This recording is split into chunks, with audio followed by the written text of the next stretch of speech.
Bismillahirrahmanirrahim. Assalamualaikum warahmatullahi wabarakatuh.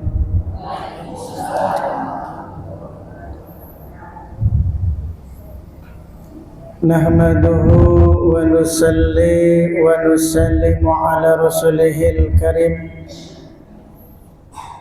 Allahumma la ilma lana illa ma 'allamtana innaka anta 'alamul ghuyub. Rabbi shrah li sadri wa yassir li amri wa hlul 'uqdatam min lisani yafqahu qawli. Jamaah pengajian ibu-ibu yang sama-sama dirahmati oleh Allah Subhanahu wa ta'ala. Tidak ada ucapan yang pantas kita lanturkan pada siang yang penuh barokah ini kecuali ucapan rasa syukur kita kepada Allah Subhanahu wa ta'ala. Di saat di tengah-tengah kesibukan kita sebagai ibu rumah tangga masih menyempatkan waktu untuk mencari ilmu agama, tentunya ini butuh yang namanya pengorbanan. Mudah-mudahan pengorbanan ibu yang mau meluangkan waktu dari rumah hadir ke Masjid Nurul Huda mencari ilmu ini diterima oleh Allah Subhanahu wa ta'ala. Amin. Sehingga harapan kita ibu sekalian kembali dari majelis ilmu ini dosa-dosa kita diampuni oleh Allah. Amin. Dan mudah-mudahan barokah majelis ilmu ini yang rezekinya seret dilancarkan oleh Allah Subhanahu wa ta'ala. Amin. Yang mungkin sakit-sakitan, mudah-mudahan yang sakit disembuhkan oleh Allah Subhanahu wa ta'ala. Yang belum punya cucu, mudah-mudahan dikasih cucu oleh Allah yang soleh ataupun solehah. Dan yang terpenting, mudah-mudahan barokah majelis yang mulia ini ibu semua yang hadir ini diistiqomahkan oleh Allah dalam mengamalkan agama sampai akhir hayat kita. Amin ya rabbal alamin. Salawat dan salam tak lupa kita curahkan kepada junjungan kita Nabi besar Muhammad sallallahu alaihi wasallam, kepada keluarganya, para sahabatnya serta orang-orang yang mengikuti ajarannya. Dan mudah-mudahan kita di akhirat kelak ini mendapat syafaat dari yang mulia baginda Nabi Muhammad sallallahu alaihi wasallam. Amin ya rabbal alamin. Ibu yang saya hormati dan yang saya muliakan, bahwasannya seorang wanita ini peranan dalam agama ini sangatlah penting. Kenapa? Karena kalau kita lihat lahirnya orang-orang baik, para anbiya, para rasul, para syuhada, para siddiqin dan orang-orang soleh, termasuk para wali-wali Allah, itu mereka lahir dari rahim seorang ibu. Apa ibu pernah dengar ada orang lahir dari rahim seorang laki-laki? Semua manusia itu khususnya yang soleh, para wali-wali Allah, Syekh Abdul Qadir Jailani pimpinannya para wali, termasuk Wali Songo yang menyebarkan Islam di tanah Jawa, itu mereka lahir dari rahim seorang wanita. Begitu juga ibu-ibu yang saya hormati dan yang saya muliakan, sebaliknya orang-orang jahat yang koruptor, para penjilat, ya orang-orang nakal, itu lahir juga dari rahim seorang wanita. Maka wanita ini sebagai penentu, yaitu kalau wanita itu baik, insya Allah akan melahirkan orang-orang yang baik. Kalau wanita itu tidak baik, maka akan melahirkan orang-orang yang tidak baik. Sehingga ulama mengatakan satu wanita yang baik itu lebih utama daripada seluruh polisi dalam satu negara. Kok bisa? Wanita yang solehah itu lebih utama daripada seluruh polisi dalam satu negara. Tugasnya polisi apa, Ibu? Tugasnya polisi, ya, ngurusin orang-orang yang nggak benar, maling, mabok, terus narkoba. Kalau yang di jalan raya suka ngebut, suka apa? Kebut-kebutan, ugal-ugalan. Ini tugasnya polisi. Andaikan ada seorang wanita yang soleh, yang solehah, kemudian melahirkan anak yang soleh, kemudian anak soleh tadi menjadi pemimpin yang adil, yang menjadikan negara ini menjadi baik, maka tentu polisi sudah istirahat, nggak banyak tuh tugas, betul nggak? Ya, yang tugasnya di lalu lintas tinggal diem aja di kantor, betul nggak? Tertib, semuanya orang tertib. Orang yang tidak tertib itu lahir dari mana? Dari wanita juga. Yang tidak tertib di lalu lintas, yang mabok, yang mencuri, yang membunuh, itu lahir dari rahim seorang wanita. Maka wanita ini menunjukkan peranan dalam negara itu sangatlah penting. Maka kalau wanita ini betul-betul sudah solehah, ini sudah cukup ya menjadikan negara itu menjadi baik. Maka kita tahu lahirnya Umar bin Abdul Aziz, pemimpin yang sangat adil. Saking adilnya Umar bin Abdul Aziz, jangankan manusia terjadi pertengkaran, tidak ada yang namanya keributan, rumah tangga nggak ada yang bertengkar. Itu di zamannya Umar bin Abdul Aziz. Sampai hewan pun antara domba dengan serigala rukun makan bareng. Saking adilnya Umar bin Abdul Aziz. Itu Umar bin Abdul Aziz lahir dari mana? Apakah lahir dari hewan? Tidak.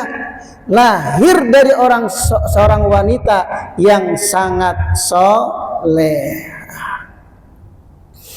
Maka ibu-ibu yang dirahmati oleh Allah Subhanahu wa taala, maka dalam Al-Qur'an di sini Allah SWT bercerita tentang Siti Maryam, di mana Allah SWT telah memberi tahu kepada Siti Maryam lewat malaikat, wa qalatil malaikatu ya Maryamu innallaha astafaki wa tahharaki wastafaki ala nisa'il alamin. Ketika malaikat mengatakan kepada Siti Maryam, wahai Maryam, innallaha astafaki, sesungguhnya Allah telah memilih engkau, wa tahharaki, dan telah mensucikan engkau. Siti Maryam adalah wanita yang suci, Kenapa dikatakan wanita yang suci? Wanita yang sepanjang hidupnya tidak pernah melihat laki-laki yang bukan mahramnya. Beliau dilahirkan dari ibu yang sangat solehah bernama Siti apa ibu? Siti naon? Siti Nurhalizah, Siti Hana. Bapaknya siapa namanya? Enggak tahu. Loh, kalau bapaknya Siti Maryam enggak tahu, enggak lupa atau enggak tahu ya? Bapaknya Siti Maryam namanya Imran. Namanya Imran. Imran itu siapa? Suaminya Siti Hana. Siti Hana itu ibunya Siti Maryam. Setelah Siti Maryam menginjak dewasa, maka Siti Hana menyerahkan anaknya yang bernama Siti Maryam kepada pamannya yang bernama Nabi Zakaria. Oleh Nabi Zakaria, Siti Maryam ditempatkan dalam satu mihrab yang pintunya 7 pintu. Dan 7 pintu itu bukan tidak dikunci, semua 7 pintu dikunci dan kuncinya yang megang Nabi Zakaria. Kebayang nggak ibu? Wanita nggak pernah keluar ya dalam mihrab. Ini wanita betul-betul suci. Dalam mihrab yang dikunci oleh 7 pintu. Dan kuncinya yang megang Nabi Zakaria alaihissalam sendiri. Suatu ketika Nabi Zakaria lupa memberi makan.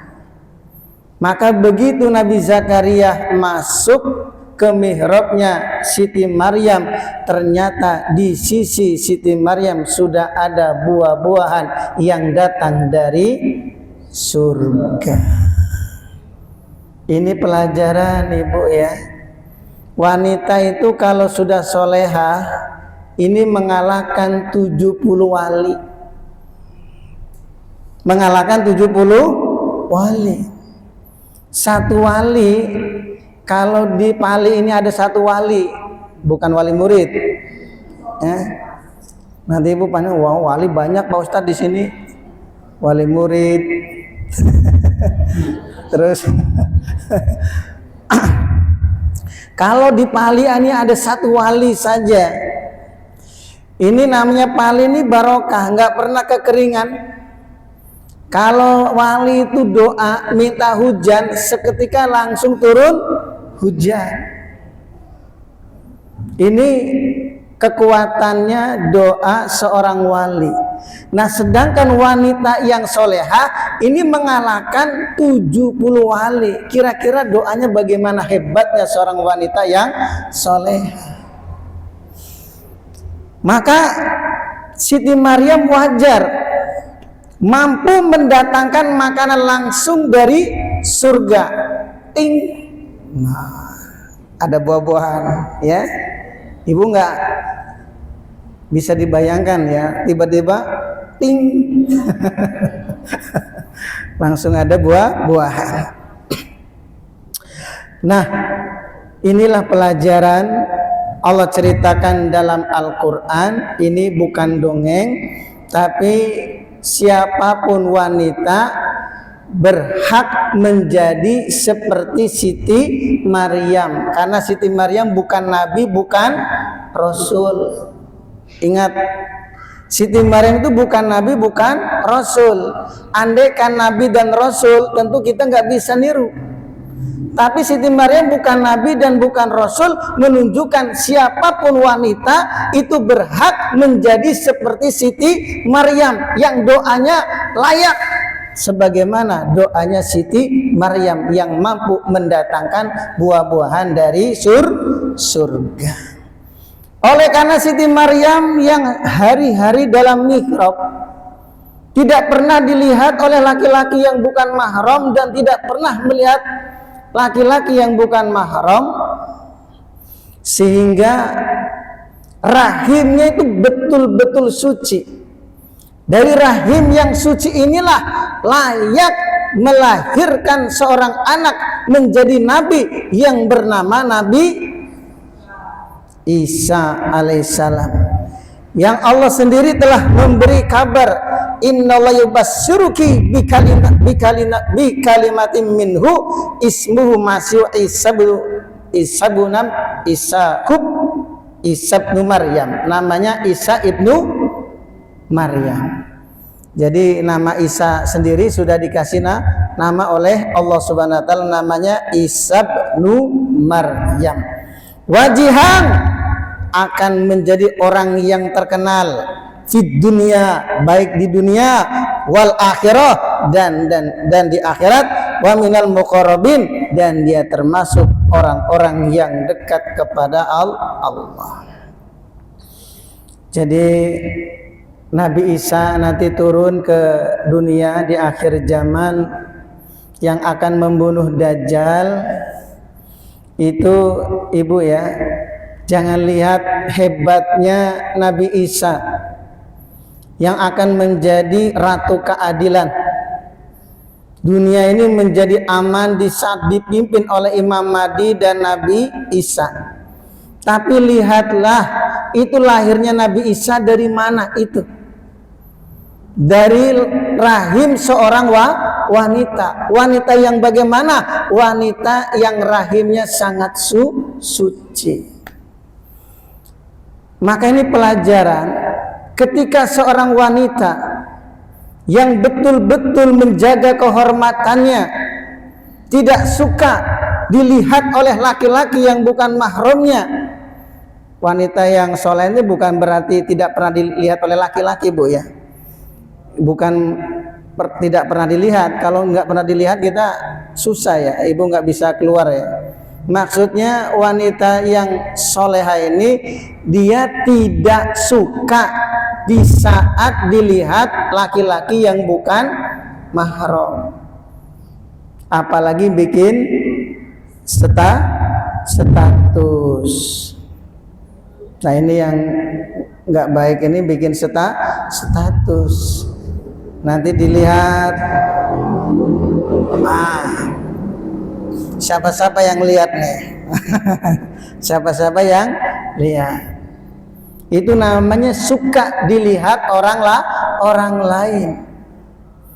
Nah kalau kita ini mampu menjaga kehormatannya, wanita seperti inilah yang layak akan memberikan keturunan anak yang soleh ataupun soleh. Maka ibu-ibu yang dirahmati oleh Allah Subhanahu wa taala, maka ada apa dengan wanita ya? Pada diri wanita itu memang terkandung potensi yang sangat dasar di antara karakter yang dimilikinya. Yang potensi inilah yang telah diarahkan oleh baginda Nabi Muhammad sallallahu alaihi wasallam dalam meneruskan generasi awal kebaikan umat ini sebagai khairul umat, sebaik-baik umat. Untuk apa? Untuk mengembangkan ya Islam menjadi rahmat bagi seluruh alam. Karakter wanita ini yang tadinya jahat itu kalau dirubah menjadi baik, ini akan melahirkan anak-anak yang soleh. Maka ibu-ibu yang hadir dalam pengajian, saya yakin ini ibu-ibu yang sudah baik ya, ibu-ibu yang sudah baik.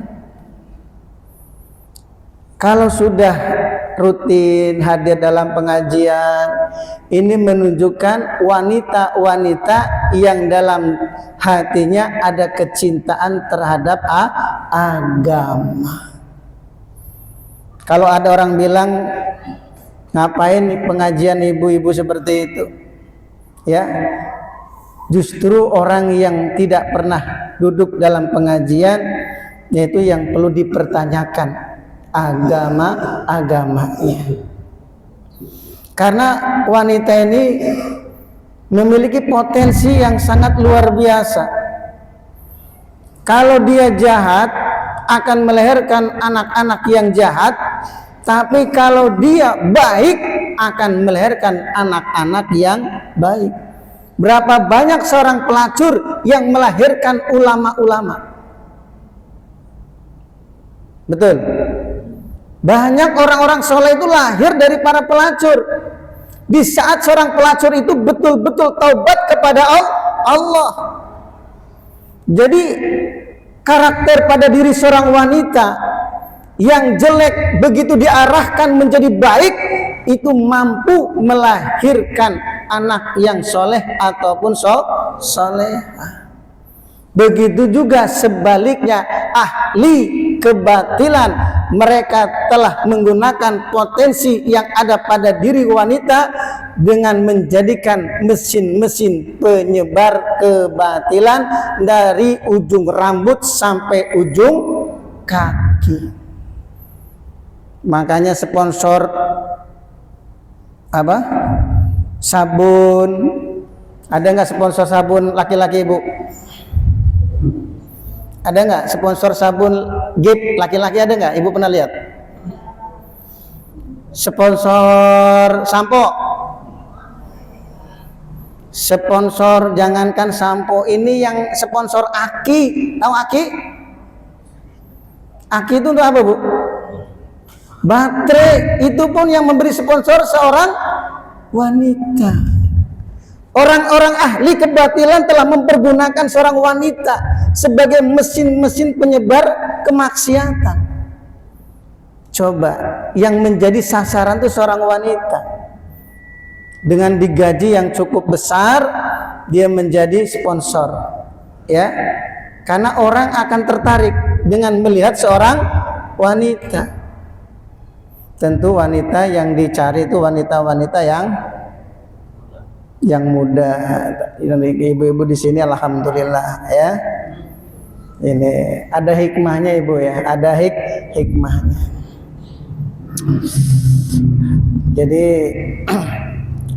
ibu-ibu yang dirahmati oleh Allah Subhanahu wa taala, maka seorang ibu ini adalah penentu menjadi kebaikan suatu bangsa.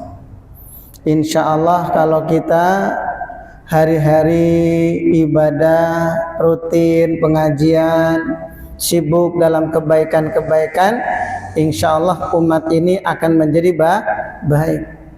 Saya yakin ibu-ibu yang istiqomah pengajian itu sudah lebih baik daripada orang yang tidak sama sekali hadir dalam pengajian. Ya, karena orang-orang yang duduk dalam taklim itu kata Nabi, di antara keutamaannya akan memudahkan orang itu masuk surga. Keutamaan yang lain akan menjernihkan hati. Hati ini bisa jernih, cemerlang, tidak cukup dengan istighfar. Hati bisa jernih tidak cukup dengan membaca Al-Quran. Di antara untuk menjernihkan hati, kalau orang itu mau duduk dalam majelis taklim, insya Allah ibu nanti kembali dari majelis ini hatinya terang benderang. Amin. Walaupun di rumah mungkin masih banyak utangnya. Ya, di bawah santai. Ya, hadirin yang dimuliakan oleh Allah Subhanahu wa ta'ala. Kalau kita melihat sejarah, ya, termasuk kisah wali yang bernama Sunan Gunung Jati. Sunan Gunung Jati ini cucu dari Raja Pajajaran yang bernama Prabu Siliwangi. di mana Prabu Siliwangi kekuasaannya dari Banten sampai awal Jawa. Dari Banten sampai awal Jawa. Kerawang, Indramayu, Subang itu termasuk kawasan kerajaan Prabu Siliwangi. Di saat Prabu Siliwangi sedang jalan-jalan, pas berada di Kerawang terdengar lantunan seorang wanita yang sedang baca Al-Quran yang bernama Nyai Subang Larang. Nyai Subang Larang ini adalah santrinya Syekh Kuro. Syekh Kuro nama aslinya Syekh Jamaluddin, lulusan dari Mekah. Salah satu santrinya adalah Nyai Subang Larang. Parasnya cantik, suaranya merdu, pinter lagi. Di saat Nyai Subang Larang sedang baca Al-Quran, Prabu Siliwangi dengar, wih, suara siapa nih? Merdu banget nih. Raja penasaran. Begitu raja datang, dilihat seorang wanita yang masih muda sedang membaca Al-Quran. Begitu raja melihat Nyai Subang Larang, langsung jatuh apa, Bu? Jatuh cinta, jatuh hati, atau jatuh kaki? Hah? Jatuh hati. Ibu lebih pintar jatuh. Jatuh hati. Langsung ingin melamar Nyai Subang Larang, ingin dijadikan selir. Kira-kira kalau ada pemimpin yang ganteng, Bu, banyak duitnya, ya, pokoknya orangnya ganteng, banyak duitnya, melamar anak ibu, diterima nggak? Hah? Bu, pemimpin ganteng, banyak duit, ngelamar anak ibu, diterima nggak? Hah?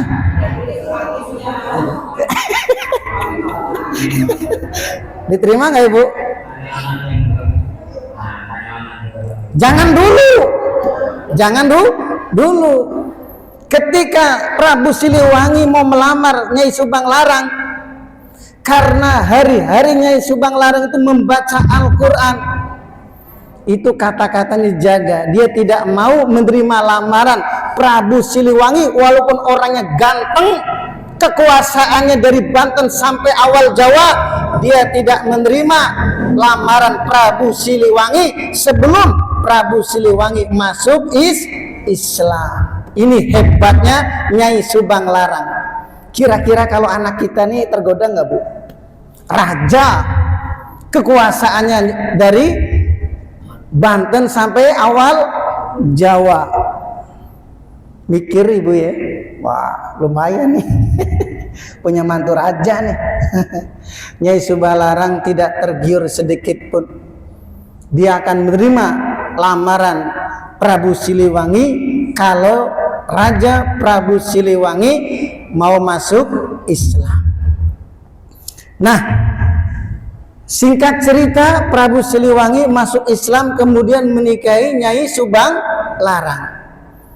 Walaupun awalnya Prabu Siliwangi adalah orang Hindu, begitu masuk Islam menjadi mu'alaf, menikahi seorang wanita yang sangat solehah, yang selalu menjaga kehormatannya, rahimnya suci, dikaruniai 3 orang anak.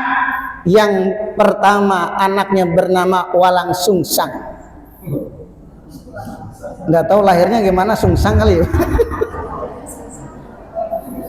Walang Sungsang. Yang kedua namanya Rara Santang. Yang ketiga Raja Sangara. Raja Sangara.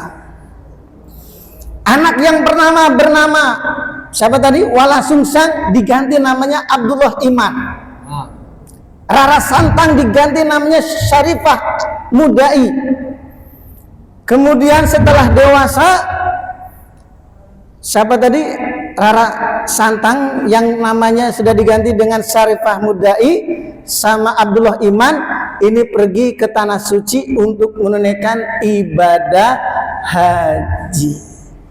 Ketika selesai ibadah haji, mereka sambil mencari ilmu, di sanalah ketemu Syarif Abdullah. Syarif Abdullah ini anaknya Syekh Jumadil Kubro. Nah, Syarif Abdullah ini naksir kepada Rara Santang, yaitu Syarifah Mudai. Maka langsung menemui kakaknya yang bernama siapa? Kakaknya lupa deh. Walang Sungsang. Abdullah Mudai sudah diganti Abdullah Mudai. Akhirnya Abdullah Mudai menikahi adiknya kepada Syarif Abdullah. Oleh Syarif Abdullah inilah Syarifah Mudai dibawa ke Mesir selama 20 tahun. Anaknya pun lahir bernama Syarif Hidayatullah. Setelah Syarif Hidayatullah 20 tahun mondok di Mesir, dia kembali ke tanah Jawa menemui kakeknya bernama Prabu Siliwangi. Oleh kakeknya dikasih tanah, yaitu daerah Gunung Jati yang dikenal dengan Sunan Gunung Jati. Yang bisa ambil pelajaran di mana, Ibu? Ini rahim seorang wanita yang bernama siapa? Nyai Subang Larang.